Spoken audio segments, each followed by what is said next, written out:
Al derecho y al revés, un programa de radio que aborda diferentes temas con una perspectiva amplia y siempre fomentando el debate respetuoso de posturas diversas.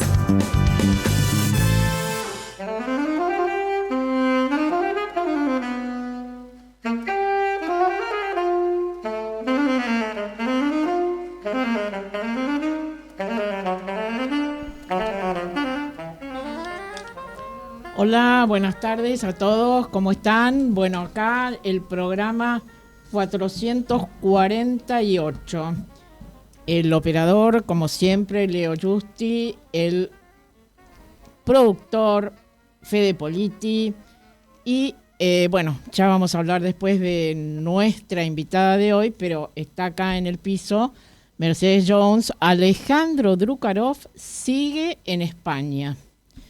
Y bueno, nuestro corresponsal en Washington, Marcelo de Jesús, en Washington obviamente, y Charlie March está de viaje, estuvo ayer, después vamos a hablar de eso.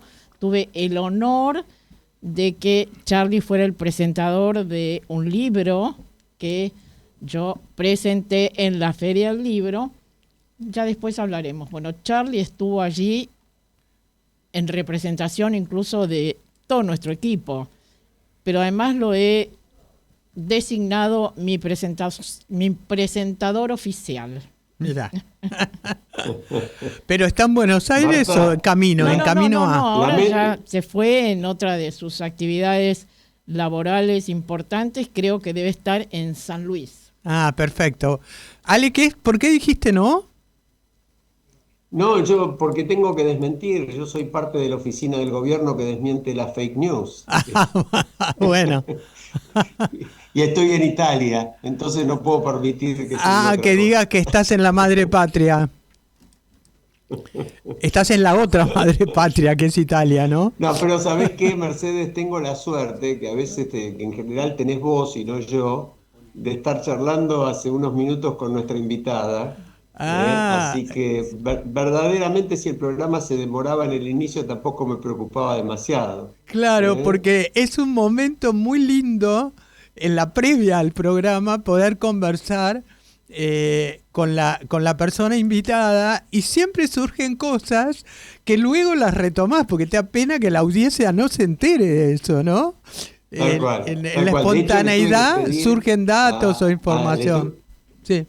Le tuve que pedir a Dora Moyano, que de ella estamos hablando y que ahora la voy a presentar, si Marta me da el ok, le tuve que pedir que me dejara de contar cosas porque las estábamos perdiendo para el programa y me daba mucha pena. Está perfecto, está perfecto. Bueno, ¿te parece, Marta, la presento? Sí, yo primero quiero recordar una efemérides, si me permiten. Ah, bueno. Hoy, dale. 30 de abril, se cumple un año más del fallecimiento de Ernesto Sábato. Y lo quiero recordar porque es de mi pueblo, de Rojas, y porque todas sus obras fueron importantes para mí, especialmente sobre héroes y tumbas. Yo les cuento que me iba a Parque Lezama a buscar el banco donde Alejandra, la protagonista de Sobre héroes y tumbas, solía sentarse a descansar, a pensar. Bueno, mi recuerdo entrañable a Ernesto Sábato, escritor y querido amigo de Rojas. Bueno, me parece bárbaro. Bueno, y entonces yo decía que estamos con Dora Moyano. Dora es la presidenta de la comisión directiva del Taller Protegido de Pergamino, tarea realmente muy, muy valiosa de la que vamos a hablar ahora, que ella lleva adelante hace 16 años. Dora es mendocina, aunque prácticamente es pergaminense por adopción, hace 50 años que vive en Pergamino. Y bueno, le damos la bienvenida al derecho y al revés. ¿Qué tal, Dora? ¿Cómo andás? Bueno, muchísimas gracias, estoy muy bien, muy agradecida por esta invitación, muy agradecida por tener este espacio y la audiencia de ustedes y a ustedes dispuestos a escuchar y a aprender un poquito sobre quiénes son los talleres protegidos y en particular qué hacemos y quiénes asisten al taller protegido Pergamino. Bueno, yo justamente iba a abrir el fuego en ese sentido, ¿no? Porque se sabe, digamos, los que lo saben, es una institución, el taller protegido, que brinda contención a jóvenes y adultos con condición de discapacidad intelectual y le dan posibilidad de desarrollar actividades laborales, dignifican sus vidas. Esto es genérico, pero contanos vos qué hace esa asociación civil que ya tiene más de 50 años en Pergamino y que justamente existe gracias a personas que como vos le dedican su tiempo. Contanos qué significa para la gente que puede acceder a los servicios del taller, qué función pública hacen. Bueno, los talleres protegidos surgieron, les hago una breve introducción, en el mundo después de la Segunda Guerra Mundial y florecieron en la década del 60 en el mundo. En Pergamino el taller protegido se crea en el año 1974, es decir que somos casi unos pioneros somos de los talleres protegidos los que estamos cumpliendo más años. Mantenernos en el tiempo es difícil y agradecemos habernos podido mantener porque justamente somos una asociación civil. Las asociaciones civiles no tienen dueño, son de nadie. O sea, son de aquellos civiles que quieran hacerles upa, ponérselas al hombro, pensar en ellas, como lo queramos ver. Cuidarlas y hacerlas crecer, ¿no, Dora? Tal cual, cuidarlas, hacerlas crecer, hacerlas conocer, porque ninguna asociación civil puede por sí misma hacerse conocer, porque siempre estamos precisando. Por eso nos gusta decir que cuando piensan en nosotros algo bueno nos pasa, porque estamos precisando del pensamiento de toda la sociedad. Solos nunca podríamos. Y en nuestro caso en particular, el de los talleres protegidos, que nuestro objetivo y nuestra visión y nuestra misión tiene que ver con dignificar la vida de las personas jóvenes y adultas que tienen condición de discapacidad intelectual, es como más arduo porque es un sector que en los últimos años se está visibilizando, pero que históricamente, aún de tener leyes que defienden sus derechos, son leyes que no se cumplen, leyes que no se aplican, derechos que no se respetan. Dora, perdón, para la audiencia, cuando vos decís discapacidad intelectual, ¿cuáles son y qué diferencia hay con los talleres protegidos que trabajan con otro tipo de discapacidades más relacionadas con lo motor, ¿no? Las discapacidades motoras. Bueno, la mayoría de los talleres protegidos trabajan con discapacidad intelectual. Hay talleres protegidos que tienen discapacidad motora. La diferencia por allí pasa fundamentalmente en el tipo de tarea que pueden realizar y las habilidades laborales que pueden practicar. En nuestro caso en particular, nuestra condición intelectual, la condición intelectual de las personas que asisten en Pergamino, tiene que ver con lo que antes se llamaba, y ahora esa clasificación no existe más, discapacidad intelectual moderada. Son aquellas personas que la mayoría no han tenido acceso a la lectoescritura, tienen dificultad para manejar el dinero. Si bien todo esto va mutando porque también la condición de discapacidad va cambiando. Hace 30 años, capaz que el síndrome de Down no era estimulado y entonces se decía que no escribían ni leían. Y hoy hasta son universitarios algunas personas con síndrome de Down. Claro. Las posibilidades que se le van brindando hoy, por ejemplo, en el taller protegido Pergamino, asisten la mayor parte de los jóvenes que van ingresando, que ingresan a partir de los 21 o 22 años, alrededor de esa edad, son de la condición del espectro autista, que hace 30 años prácticamente no existían. Claro, no existían como sujetos de una tarea de estas características, porque al igual que la gente con síndrome de Down no eran tenidos en cuenta, ¿no? Ni estimulados, claro, ni incluidos. Sí. Claro.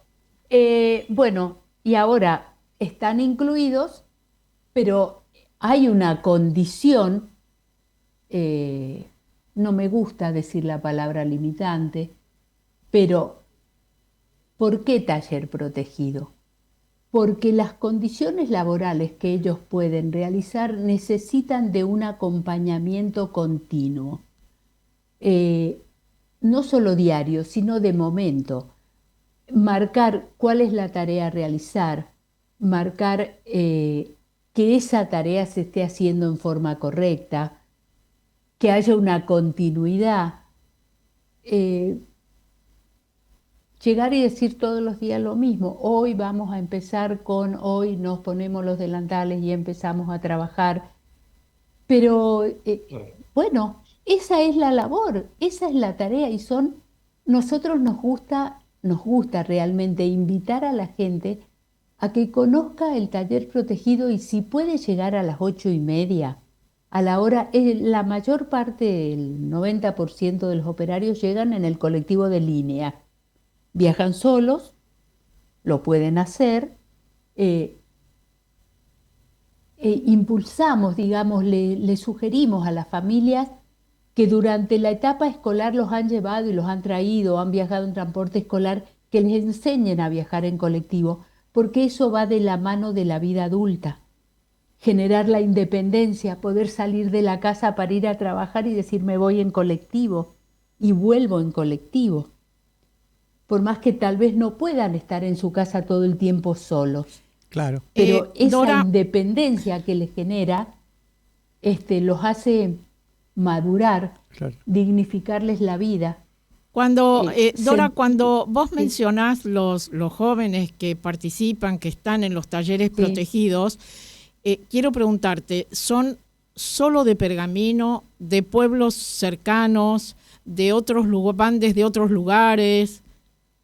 En este momento tenemos, la mayoría son de Pergamino y hay 2 que son de localidades del partido de Pergamino, pero no de la ciudad, digamos, no de la zona urbana de Pergamino, sino de las localidades del partido.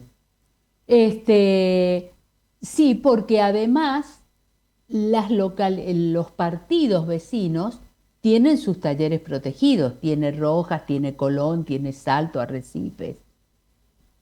Sí, pero por eso te preguntaba, porque es muy importante que se pueda extender, porque sí, Rojas tiene Salto, yo te adelanto, yo soy de Rojas. Sí, claro, somos muy vecinas, escuché que decías que era de Rojas. Pero bueno, no todas las localidades tienen en la provincia de Buenos Aires y pensaba que bueno sería si se integraran a personas que son de otras localidades, ¿no? Vos, Ale, ibas a preguntar algo, pero yo quería preguntar también sobre esta línea de pensamiento de Marta. Si ustedes trabajan articuladamente y se van intercambiando buenas prácticas con otros servicios similares o asociaciones civiles similares, ¿no? En el año con la pandemia, entre los beneficios que nos trajo la pandemia a los seres humanos, a los talleres protegidos nos generó el beneficio, porque nos íbamos a morir, íbamos a desaparecer, y formamos una red de talleres protegidos donde nos empezamos a conectar para pedir auxilio al gobierno, todos los talleres protegidos del país. En ese momento nos comunicábamos con Andis y Andis no sabía cuántos talleres protegidos habían en el país. Entonces, entre nosotros y con las redes y con el Zoom que apareció, fuimos diciendo, quien conoce en una localidad vecina un taller que se conecte a la reunión de tal día, nos reuníamos todas las semanas. Y bueno, establecimos esta red que nos permitió hacer reclamos desde los talleres protegidos de todo el país. La provincia de Buenos Aires está mucho más organizada. La provincia de Buenos Aires tiene una federación de talleres protegidos desde el año 1980. Es decir, muchos años. Qué increíble, ¿no? Porque Dora, dale. A mí me interesa mucho que le expliques dos cositas concretas a los que nos escuchan. Una, ¿qué hacen ustedes concretamente en Pergamino? Bueno, Es decir, ¿qué tipo de tarea y qué producción sacan? Y la otra, ¿cómo se financian? Porque eso vos lo dijiste genéricamente, pero bueno, después todo esa repetición de tareas que hay que hacer cada día, ese cuidado especial, ese acompañamiento requiere personal especializado. Tal A ese cual. personal especializado hay que pagarle un sueldo, es decir, ¿de dónde sale el fondeo? Pero primero, ¿cuáles son las tareas y después el En el fondeo? taller protegido Pergamino, concretamente, nosotros tenemos 3 y ya 4 núcleos de actividad económica. El primero, que es el más antiguo, nosotros en un momento en nuestro terreno producíamos verduras. Ahora no lo podemos hacer, ha cambiado la urbanización de la zona y lo que producíamos no los llevaban. Entonces no podemos producir verdura. Pero sí compramos la verdura y a esa verdura le aplicamos la mano de obra. Es la primer tarea de la mañana. Se lava, se corta, se pela, se corta papas, zanahorias, cebollas, calabazas y acelgas. Y somos proveedores para 2 centros comunitarios de la municipalidad de la verdura lista para cocinar y para una fábrica de comidas y de pastas de la ciudad. Ese es un trabajo a mano, digamos, que lo realizan en perfectas condiciones y nos permite entonces, nosotros compramos la verdura, pero le ponemos el plus de entregarla lista para cocinar. La mano de obra, ¿no? Ponen ustedes. La mano de obra, Perfecto. tal cual. Ese es un ingreso. En el año 2016 creamos el programa Sumando Compromiso, que es un programa que nos dio un impacto y una salida hacia la sociedad de Pergamino muy importante, porque este programa se basa en la recolección, el clasificado y el enfardado de botellas de plástico PET y soplado. O sea, nosotros recibimos en el taller protegido las botellas de agua, gaseosa, soda, las de plástico PET y las de cloro y lavandina, que son el plástico soplado. Nuestros operarios entonces trabajan clasificándolas por color, sacándoles la tapa, separando la tapa y enfardándolas. Tenemos 3 máquinas enfardadoras. Y después los vendemos a la planta de reciclar en Buenos Aires. Es decir, esto nos permite pararnos en estos 3 pies de lo social, lo ambiental y lo económico. Y ser el primer eslabón en este producto, en realidad el segundo eslabón, porque el primer eslabón para el reciclado de las botellas de plástico PET es el ciudadano que la consume. Claro. Si ese ciudadano la ¿no? deposita en la basura, la botella nunca toma el camino del reciclado. Claro. Porque nunca salen de la basura para ser recicladas. Para ser recicladas tienen que estar en los contenedores para ese fin. En Pergamino los contenedores son las campanas de color naranja. Esa es otra actividad económica que a nosotros nos permite en otros años, más que ahora, porque también ahora el plástico y el reciclado tiene una crisis muy grande. Dora, el valor. En una nota que te hicieron no hace mucho tiempo, hablas de las fragilidades y de las fortalezas de la institución. ¿Por qué no nos contás un poco y hay alguna posibilidad de que la ciudadanía o quienes están escuchando puedan colaborar para superar las fragilidades? Mira, Una fragilidad que tenemos en este momento es que hay mucha botella de plástico PET que va a la basura. Ese clic que tiene que hacer la persona de guardarla en su casa y dejarla en una campana naranja, para el taller protegido es un gran beneficio. Eso con respecto a este programa. Después también nosotros tenemos como núcleo económico, tenemos 6 telares. En esos telares realizamos con hilo de algodón paños para limpiar piso, trapos rejilla y alfombras con hilos de colores. Y también tenemos un telar con el que hacemos alfombras con telas recicladas. Generamos nosotros mismos con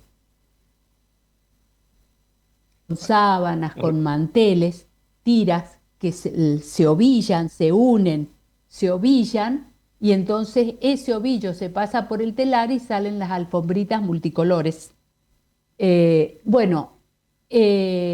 Una fragilidad que tenemos en esta actividad es que nosotros, nuestro sueño sería que en la casa de cada pergaminense haya un producto de los telares del taller protegido. Claro. Y no es así. Si hubiera un producto, no saben lo bien que estaríamos Claro. económicamente. Y no es así. Entonces nos falta o salir a comercializar nosotros mejor, digamos, analizamos, pero bueno, es así. Pero hablanos de Dora, lo más importante, las fortalezas. Fortalezas tenemos muchas. Les cuento cuál es nuestra cuarta actividad económica, que es la que Claro. tenemos ahora el domingo próximo, el 10 de mayo, eso. que se generó a partir del año 2012 y que es un remate que nos hace el martillero Federico Ricardo a total beneficio del taller protegido. Él lo dirige porque sabe. Los productos que se subastan son los que los ciudadanos de Pergamino nos acercan. Y nosotros salimos el primer año con el remate y le dijimos: limpia tu galponcito. Y todo lo que tenés guardado y no usás, Mandalo, traelo. claro. Y con el tiempo fuimos mejorando nuestro lenguaje, porque las palabras crean realidades, y si uno les dice, limpia tu galponcito, puede llegar mucha cosa que no está en condiciones. Entonces ahora decimos, todo lo que no usás y está en condiciones para que otra persona lo pueda usar, Mandalo, claro. hacénoslo llegar, mandalo, llamanos, tal vez lo podemos ir a buscar, y es producto para el remate. Y la verdad que tenemos cosas muy lindas, muy lindos productos, artículos de todo tipo. En el remate hay muebles, camas, sillas. Ahora tenemos, la vedette de este remate, como nos gusta decirle, son los muebles de oficina de un banco que cerró en Pergamino. Lo compró el Banco Galicia, y el Banco Galicia entonces nos donó todo el mobiliario de ese banco. Tenemos sillas, sillones, escritorios, Wow. ficheros, en muy buenas condiciones, muy lindos, pero además tenemos lo de siempre. También tenemos algo muy lindo que nos pasa, y es que las personas sienten que cuando nos donan algo, el valor que ese objeto tenía para ellos se resignifica. Entonces, cuando se desarma una casa de una mamá, de un abuelo, donde hay cosas que traen tantos recuerdos de infancia, de vida, pero que no tenemos dónde guardarlos, dónde ponerlos, los llevan al remate, y en el remate toman esa resignificación de que esos pesos van a servir para que el taller protegido Pergamino siga existiendo. Dora, Porque ahora entonces, sí. No, te quería preguntar, Ale me parece que dejó la pregunta respecto de cómo generaban los ingresos, Porque en A eso algún voy. punto viste, es una de las dificultades y vulnerabilidades de todo el país, porque las pymes le pasa eso, pero organizaciones sin fines de lucro, ahí hay un núcleo de desafío muy importante. Entonces, con todo Sí, y esto que ustedes yo agrego hacen, antes ¿qué es lo que están an- cubriendo y qué faltaría, no? Ale, Y ¿qué? antes de que conteste Dora, agrego qué opina ella y cómo juega el rol del Estado, porque yo sé que a nivel municipal hay un contacto y hay un apoyo, entiendo que algo hay a nivel provincial, pero bueno, a nivel nacional la política en materia de discapacidad no está ayudando mucho. Entonces, No, quería redondear también ese tema. les cuento. Nosotros tenemos en nuestra organización, hay una coordinadora, el personal y 2 supervisoras. Ellas son que están bajo el convenio de UTEDIC, que es la obra, el gremio de las asociaciones civiles. Nosotros tributamos por ellas, son empleadas en blancos de la Asociación Civil Taller Protegido, pagamos a ARCA como si fuéramos la mega empresa de Pergamino. No tenemos diferencia una asociación civil que una empresa privada.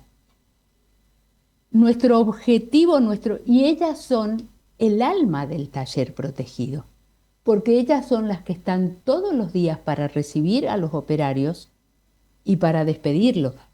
Sin ellas, el taller protegido no podría existir. Es decir, que pagar los sueldos de ellas es lo más importante que tenemos en la mira desde la comisión directiva. Lo logramos con nuestras ventas, de todo lo que le he contado que hacemos.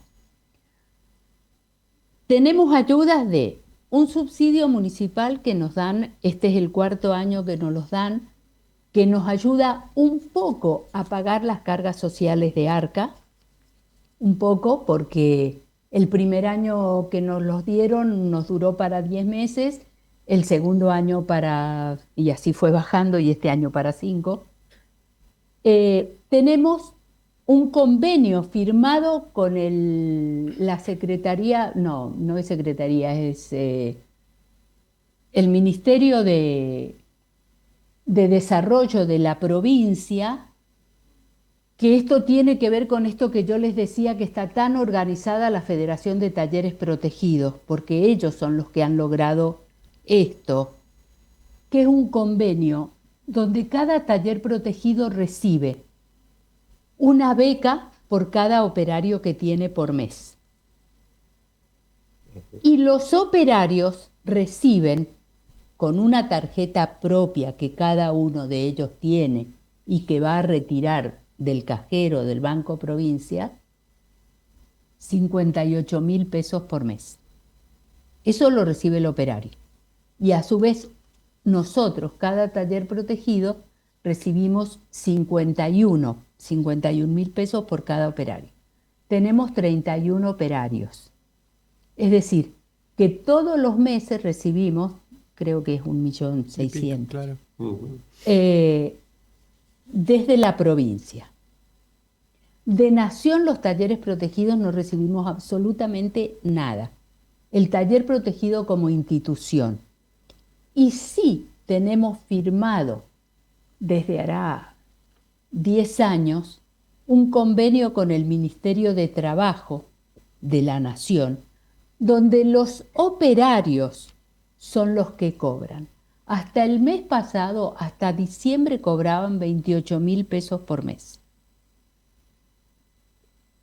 Y desde enero hasta ahora no pagaron nada, pero dijeron que iban a pagar, y lo han pagado la semana pasada, por primera vez en la historia de los talleres protegidos, y eso es un gran logro.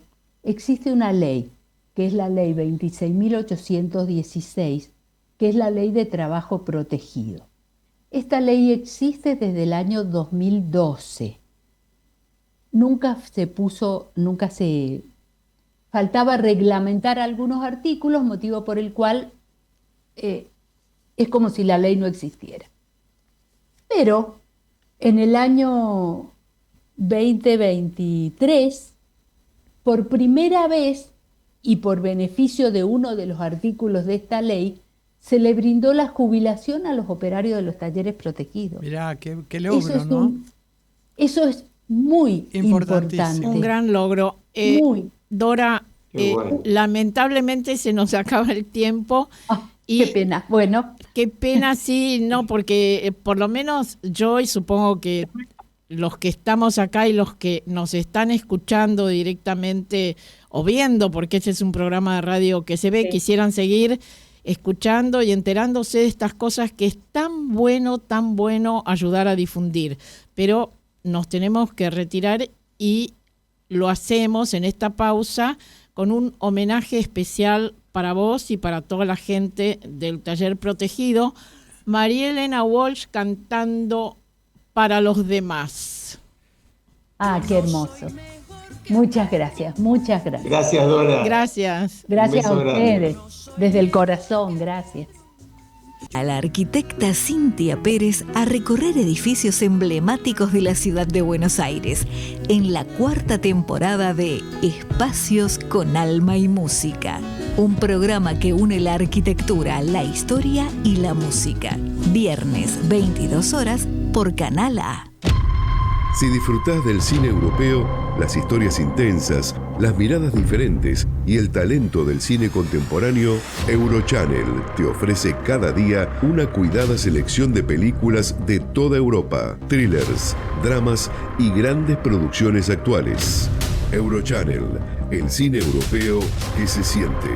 Disponible en Flow, canal 324.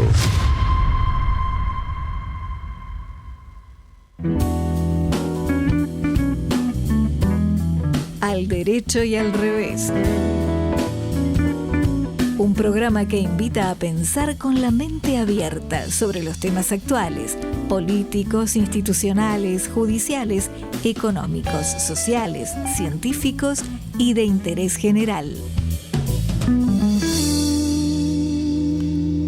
Mercedes, vos decías algo que me parece muy importante resaltar. ¿Qué decías en relación a diferencias que deberían darse y que no en este caso se iguala y establece una inequidad fuerte? Escucharla a Dora Moyano y a sus descripciones del esfuerzo que hace una asociación civil sin fines de lucro para llevar adelante una tarea impresionante, escucharla lleva a reflexionar cómo puede ser que la legislación argentina, el marco legal, fiscal y laboral de un taller protegido sea el igual que una empresa, como ella dijo, una empresa enorme. Es decir, no importa si una empresa enorme o pequeña, que una empresa que es con fines de lucro. Entonces, se paga el IVA, se pagan los impuestos y además todos aquellos propios de una empresa. Y esto es sin fines de lucro, entendamos. No puede ser el mismo marco. Y todavía nosotros desde el Foro del Sector Social hace 30 años, pero toda la sociedad civil argentina, estamos bregando porque modifiquen las leyes y no se logra. Y la pregunta es ¿por qué no? Y creo que tiene que quedar abierta para que los demás reflexionen, ¿no? Hay que modificar esta situación. Es un absurdo social y legal. Mercedes, es parte de la indiferencia que lamentablemente han tenido prácticamente todos los gobiernos. En este caso, en este último quizás se acentúa, ni hablemos en materia de discapacidad, pero que ha tenido con las organizaciones de la sociedad civil. No hay una promoción, además ni siquiera de lo que significa la participación ciudadana. Esta es gente que se ocupa de hacer el bien. Realmente cuando Marta decía la canción que elegimos para despedirla a Dora, el canto, el corazón son para los demás, efectivamente es así, es gente que trabaja por el bien de los demás. Y bueno, son tratados por el Estado como si fueran una empresa, tal como lo decís. Eso es una inequidad flagrante, pero aparte algunas de las justificaciones que hemos tenido, porque yo he ido a acompañar abogados de sociedad civil que iniciaron los procesos, presentaciones de leyes, etcétera, etcétera, ¿no? Estamos hablando de 30 años por lo menos. Pero una de las cosas tiene que ver con la idiosincrasia argentina.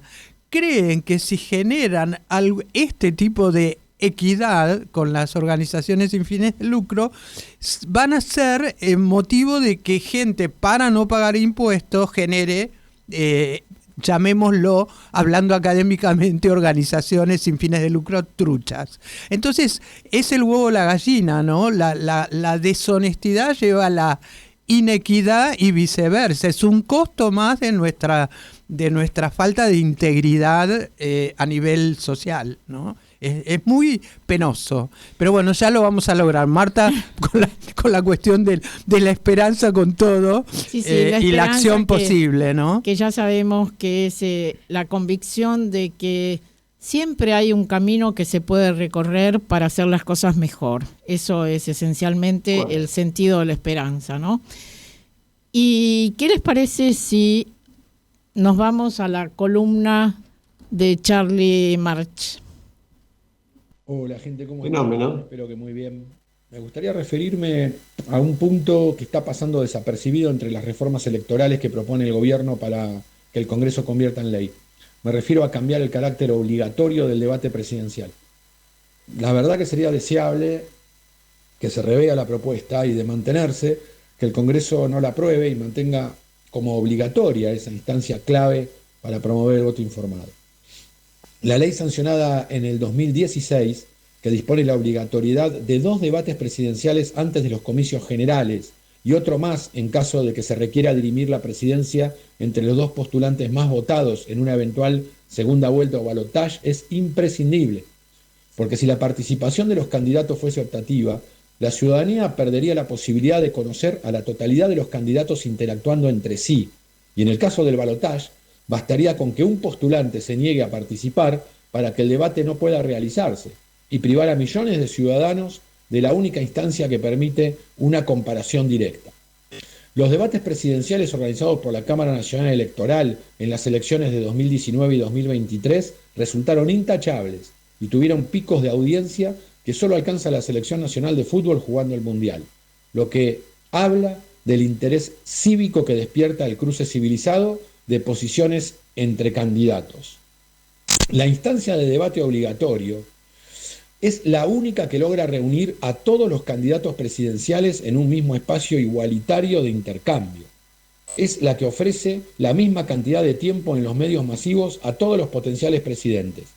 Y es la que le permite a la ciudadanía evaluar y sobre todo comparar las diversas posiciones que sostienen los postulantes respecto de los principales temas de interés común. El debate es una herramienta que puede mejorarse, como ya ocurrió en el caso de los moderadores, que pasaron de 3 varones en el primer debate organizado por la sociedad civil en 2015 a 6 mujeres y 6 hombres en 2019, y también la equidad federal en los periodistas que moderan el evento, dado que en el debate del 2023 era proporcional los referentes de medios nacionales y provinciales. Lejos de quitar la obligatoriedad al debate presidencial, sería clave establecer la obligatoriedad de que se enfrenten públicamente en el debate los candidatos a la vicepresidencia de la nación, sobre todo después de haber presenciado el desgaste institucional que genera que las fórmulas presidenciales vuelen por los aires, como ocurrió con Cristina Kirchner, Julio Cobos, con Alberto Fernández, Cristina Kirchner, o con la actual gestión Javier Milei, Victoria Villarruel. Haber recuperado la democracia no implica que hayamos aprendido a ser demócratas. El debate presidencial obligatorio y su proceso de preparación es un espacio de aprendizaje cívico que hace más demócratas a ciudadanos y candidatos. Un abrazo, muchas gracias. Bueno, qué importante esto que dice Charlie, porque uno escucha y dice, pero si falta mucho todavía para esto, ¿no? Entonces, ¿por qué vamos a hablar de esta cuestión ahora? Y no, porque estas cosas se preparan con tiempo y además tiene que ver con la posibilidad esta que decía Charlie, de que cada ciudadano conozca a sus candidatos. Ahora estamos hablando sí de si se anulan o no las PASO, si se establece algún otro sistema, etcétera. Bueno, es importante y también lo es el tema de los debates presidenciales, ¿no? ¿Qué opinás, Alejandro? Sí, comparto totalmente. Me parece que el tema de las PASO es un tema aparte para discutir más allá de la coyuntura, ¿no? Porque en las PASO es increíble cómo dan volteretas los políticos, según les convenga o no para la elección puntual. Pero coincido con vos que es un tema muy importante. Ahora, me parece que el debate es fundamental, que en todo el mundo civilizado los candidatos tienen que darle la cara a la sociedad y tienen que dar sus propuestas y tienen que rendir cuentas. Pero además esta iniciativa también desregula el financiamiento de las campañas, es decir, elimina los aportes del Estado que igualaban la posibilidad de difundir sus ideas de los candidatos, quita los límites a los gastos y aumenta el tope de aportes de los privados, con lo cual prácticamente está premiando a los que tengan gente de mayor poder económico apoyándolos, ¿no? Eso parece muy grave. Con respecto al debate, esto que planteó Charlie al final, del hecho de haber logrado la democracia no significa que seamos más demócratas y que es fundamental la formación cívica y lo que sería una pedagogía ciudadana, el debate y el diálogo son dos herramientas fundamentales y por un lado, estamos negando a la ciudadanía, lo que dijo Charlie, la posibilidad de reflexionar sobre las diferencias de posiciones, eso es el debate, pero también nos estamos dejando prácticamente sin espacios para el diálogo, para ver cuáles son las posibles coincidencias sin que exista por qué generar acuerdos totales, ¿no? Es decir, uno puede mantener su posición y reflexionar los puntos en común. Exacto. Eso es el diálogo. Además, lo que está ocurriendo justamente es que se exacerba la diferencia, se aumentan los insultos. Vos mencionabas, Ale, cuando charlábamos en la previa, un artículo muy importante que hace referencia a que ni siquiera da para el saludo. Algo así, Tal ¿no? cual. Marta, y no solo eso, sino que hay un concepto que trae Luciano Román en su artículo que habla de riesgo enemigo. En lugar de riesgo país, habla del riesgo enemigo. Un país que se niega el saludo, dividido, condicionado por rencores, desentendido, dice, de las obligaciones que implica el funcionamiento de las instituciones y se pregunta, ¿es solo una degradación de las formas de relacionamiento? ¿O esto expresa algo mucho más riesgoso para el sistema de gobierno y también para los estándares de convivencia, pero incluso para la seguridad jurídica? Porque dice, hacia afuera, un país donde la propia interna de cada sector, es decir, él por ejemplo menciona el gobierno, ni hablar, las internas Santiago Caputo con Karina Milei, pero en paralelo Máximo Kirchner no fue a la asunción de Kicillof, que lo reemplaza como presidente del Partido Justicialista de la provincia. Es decir, las internas son en todos lados. ¿Quién viene a poner plata, a invertir sin estabilidad en un país de esas características? Y mientras tanto se produce una percepción negativa en aumento sobre el gobierno, ¿no? Y la pregunta ¿es reversible este deterioro? ¿Y se renovará el peronismo, por ejemplo? Porque uno empieza a pensar, bueno, ¿y qué alternativas hay? Y además, creo que tenemos que mencionar algunas cuestiones económicas importantes, porque si bien hay datos que tienen que ver con la inflación, que ha disminuido, etcétera, pero algunos detalles, entre comillas, bajó el patentamiento de autos, la construcción sigue parada, cayó el consumo masivo, las familias no llegan a fin de mes. ¿Qué va a traer aparejado todo esto en el corto o en el mediano plazo? ¿Qué piensan ustedes? Y bueno, por de pronto, fíjate que la caída por tercer mes consecutivo y nada menos que casi un 6% del índice de confianza del consumidor, hay una vieja historia que todos los analistas políticos dicen: el índice de confianza del consumidor suele ser equivalente a lo que saca el partido que está gobernando. Y en este momento, la baja es muy sensible.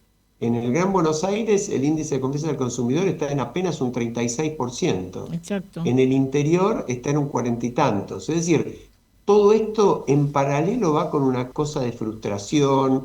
Nuestro amigo Agustín Sálveda comentó esta semana: hoy hay menos inflación, es un beneficio, un tema que también es relativo porque hace 10 meses que sube la inflación, pero más trabajo informal, dice Agustín, precarización laboral, más dependencia de programas sociales, y la pobreza está creciendo, la estructural, y la general está solamente un punto debajo de 2023.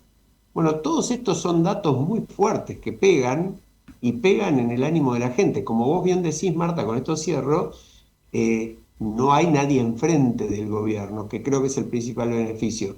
Pero de alguna manera hay analistas que dicen que estamos en un clima que empieza a parecerse al que llevó a Milei al poder. Sí, de hartazgo e incertidumbre, las dos cosas. Pero yo quiero salir del clima llamémoslo realista crítico, porque estamos hablando con datos, y entrar en una cuestión cultural importante, no solo porque estamos hablando de la protagonista, que es Marta Ollanarte, sino por el hecho de cómo se valora la cultura y de que siga existiendo la Feria del Libro en Buenos Aires como un evento, yo diría que de la región, un evento cultural importantísimo. Así que quiero que la protagonista cuente a la audiencia cómo fue, qué presentó, en qué consiste su libro, aunque creo que ya lo adelantamos a la audiencia. Pero vamos, Marta, contanos cómo fue el evento de ayer. Antes de que cuente, agreguemos que fue a sala tan llena que la gente no podía entrar. Sí, es verdad. Se quedó la gente afuera y espero que no la... Claro. La verdad que fue... Con una calidad de asistencia impresionante. Un acto que implicó para mí recibir mucho cariño, también poder expresar mi cariño que yo sentía por la gente que estaba allí. Y además, como dije al comienzo, un verdadero privilegio presentar un libro en la edición número 50 de la Feria del Libro, esto que decía Mercedes, esta tradición cultural tan importante, en una sala que lleva por nombre Domingo Faustino Sarmiento, que es un prócer, por lo menos para mí, admirable, y con gente muy querida, y tengo que decir con quien a partir de ahora he designado mi presentador oficial, que es Charlie March, que tuvo una actuación fantástica, cálida, inteligente, humorística, como suele hacer él las cosas. Y el libro, bueno, yo expliqué, y no sé cuántos pudieron haber entendido, no sé si lo entiendo yo misma, que se trata de una historia y memografía. Les dije, no traten de retener este neologismo porque es eso, es un invento. Sí, sí. ¿Qué es? Historia del país, historia de mi propia vida. Es memoria, como dije, lo que me va quedando, y es biografía también, es decir, datos más duros. Pero en síntesis, si yo cité a Ramón y Cajal... Antes de que digas eso, el libro se llama La silla de mimbre y tiene un fuerte proceso narrativo detrás, pero inicia con una experiencia de Marta de pequeña, que marca toda la vida y que a mí todavía, cuando nos los contó, estaba en ese momento escribiendo el libro, me impactó de tal forma como, bueno, que vale la pena que lo lean, ¿no? Que lo compren y que lo lean. Bueno, sí, ahí se van a enterar por qué La silla de mimbre, que es una sillita hace tantísimos años que me acompañó en la infancia porque no podía tener el triciclo que ansiaba. Y sí, esta sillita de mimbre a la cual me aferré para poder volar, sobre todo para volar con mi imaginación, para volar, para tratar de acercarme a cosas que me interesaban. Bueno, y sigo con la silla de mimbre, aunque esa verdadera vaya a saber dónde quedó. Pero lo que dije que cuando Ramón me preguntaron, Cajal, ¿no? Estaba diciendo. Ramón y Cajal, cuando me preguntaron, bueno, ¿y cómo fue el proceso de la escritura? Y yo cité a Ramón y Cajal, que dice que las neuronas son las mariposas del alma. Entonces yo dije, yo en realidad lo que hice fue ir escribiendo lo que las mariposas de mi alma me dictaban. Y bueno. Una metáfora preciosa, ¿no? La verdad que fue la cantidad de mensajes que recibí después y la cantidad de gente que se acercó fueron no una caricia, fueron muchas caricias al alma. Sí, y una de tus merecido. hijas, no la escritora, pero todas tienen una beta, yo diría, intelectual artística, planteó algo que a mí me encantó, que al leer el libro, muchos de los pedazos del rompecabezas de la vida de la familia, no solo tuya, Marta, Malena dijo, se me fue como armando el rompecabezas, me faltaban piezas, ¿no? Eso también habla del valor de una narrativa literaria, porque escribís muy bien, y una narrativa biográfica y una narrativa política, ¿no? Porque se relatan o se narran los hechos de tu vida que estuvieron cruzados, como Sí, lo de sí. todo, de todo, pero en tu caso por ser una figura pública con mayor profundidad, ¿no? Y además fui sumando, gracias a algunos viajes que hice a Japón, donde he aprendido muchísimo, fui sumando algunos haikus. Para mí el haiku es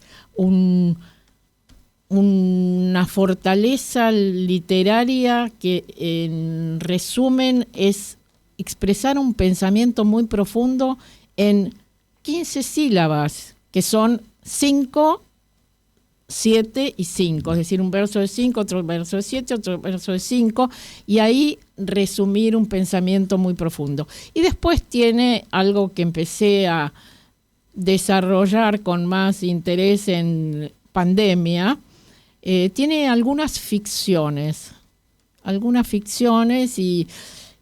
y también dije que descubrir la ficción fue muy importante. Y justamente leyendo no hace mucho un libro de Juan Villoro, el escritor mexicano, él dice en el epígrafe, la ficción está ahí.